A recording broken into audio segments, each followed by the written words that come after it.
جی السلام علیکم. یہ میری آپ سے 367 ایپیسوڈ میں ملاقات ہے. امید ہے آپ خیریت سے ہوں گے. میرا چینل سبسکرائب کیا ہے تو تھینک یو، نہیں کیا تو پلیز کر لیں. لائک کریں، کمنٹس کریں، انتظار رہے گا. اس ایپیسوڈ میں پھر ایک دفعہ ایک بڑا انوکھا ٹاپک ہے، اور وہ ہے سٹرے ڈاگس، باولے کتے، آوارہ کتے.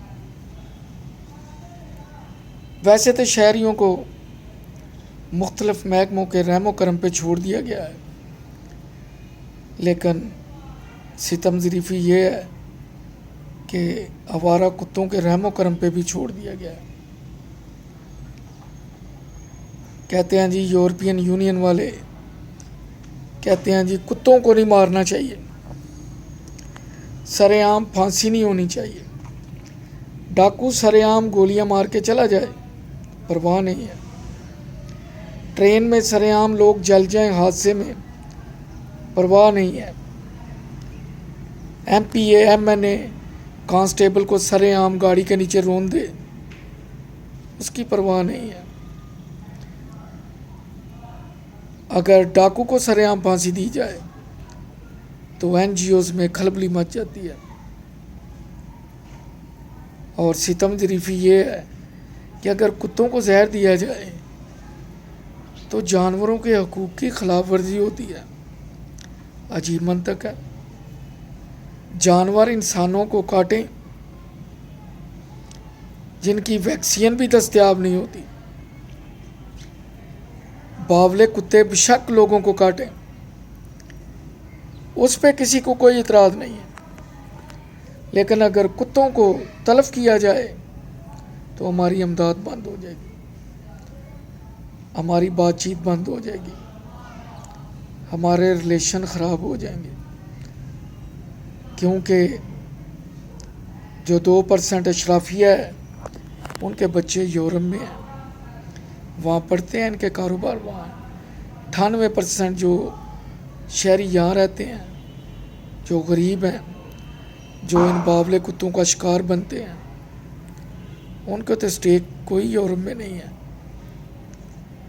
ان کی آواز کون بلند کرے گا؟ عجیب ہمارے ملک میں منطق ہے.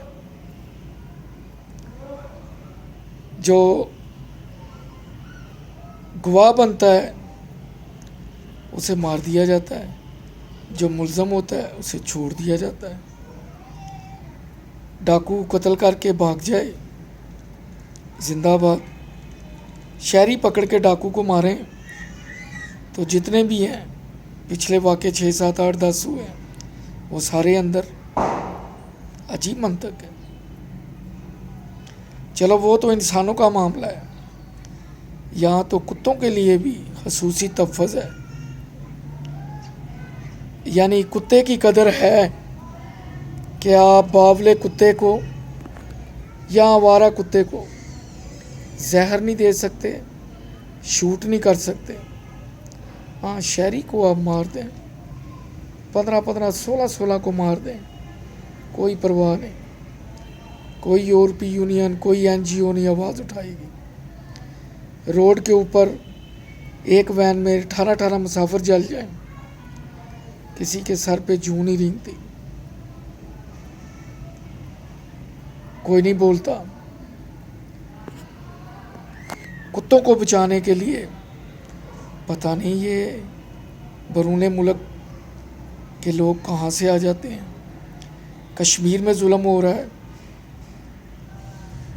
فلسطین میں ظلم ہو رہا ہے، افغانستان میں، عراق میں، لیبیا میں. کیا معذرت کے ساتھ مسلمانوں کی حیثیت پھر معذرت کے ساتھ ان جانوروں سے بھی بدتر ہے، ان جانوروں سے بھی کم ہے؟ کتوں کو زہر دیا جائے، مارا جائے تو NGOs سامنے آ جاتی ہیں. انٹرنیشنل کمیونٹیز تھریٹ کرتی ہیں امداد بند ہونے کا تھریٹ دیا جاتا ہے، لیکن مسلمان بھلے مرتے رہیں، روہنگیا میں مریں، برما میں، ایران، عراق، لیبیا، افغانستان، ایون کہ پاکستان میں بھی، وہاں کوئی قدر و قیمت نہیں ہے۔ ہاں، آپ اقلیتی برادری کے کسی بندے کو، جیسے کہ توہین رسالت کے کیسز ہوتے ہیں، اس کو کسی کو پکڑ لیں، کسی کو تھپڑ مار دیں، پوری دنیا میں زلزلہ آ جائے گا۔ اس کے مقابلے میں بھلے 10 بندوں کو کھڑکا دیں، آپ کو کوئی کچھ نہیں کہے گا، کوئی شور نہیں ہوگا۔ ہمارے حکمرانوں کو جو کرنے والے کام ہیں وہ نہیں کرتے۔ جب تک بھی جمالو جیسے لیڈر ہمارے ملک میں زندہ ہیں، ہم آگے نہیں بڑھ سکتے۔ کچھ لوگوں کو بھی اتنی فرصت نہیں ہے کہ وہ اس معاملے میں آواز اٹھائیں۔ میڈیا والوں کے اپنے شوق ہیں، 1 گھنٹے کے پروگرام میں 20 منٹ کی ٹاک ہوتی ہے، 40 منٹ کی کمرشل ہوتی ہیں، جن سے وہ پیسہ کماتے ہیں، ولگیرٹی پھیلاتے ہیں۔ باقی جو ٹائم ہے وہ ڈراموں کے لیے ہے، اور ان کی حالت بھی دیکھنے والی ہوتی ہے۔ دیکھیں کیا ہوتا ہے، کب تبدیلی آتی ہے۔ ہم نے تو تبدیلی کے نام پہ بڑی خوشی منائی تھی، لیکن سب سے زیادہ مایوس انہوں نے کیا ہے۔ اب تبدیلی کو تو شاید کو ووٹ نہ دے، گھسے پٹے نعرے کے پیچھے لوگ ضرور لگ جائیں گے۔ کیا کریں؟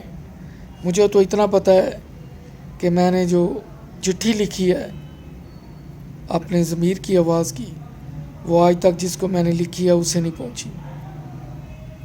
اگر پہنچی بھی ہے تو جس کو لکھی ہے اس کو پڑھنی نہیں آئی۔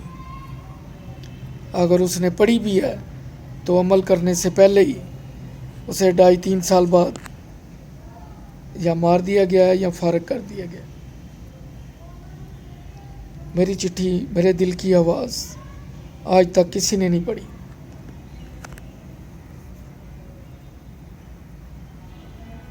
اللہ تعالیٰ ہمیں محفوظ رکھے۔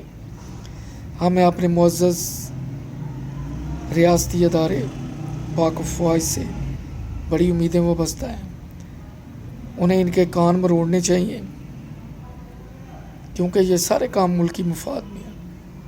شہریوں کا تحفظ اگر سرحدوں پہ ہے تو اندرون ملک بھی کسی نہ کسی کی ذمہ داری ضرور ہے، اور یہ ذمہ داری سیاستدانوں کو لینی چاہیے۔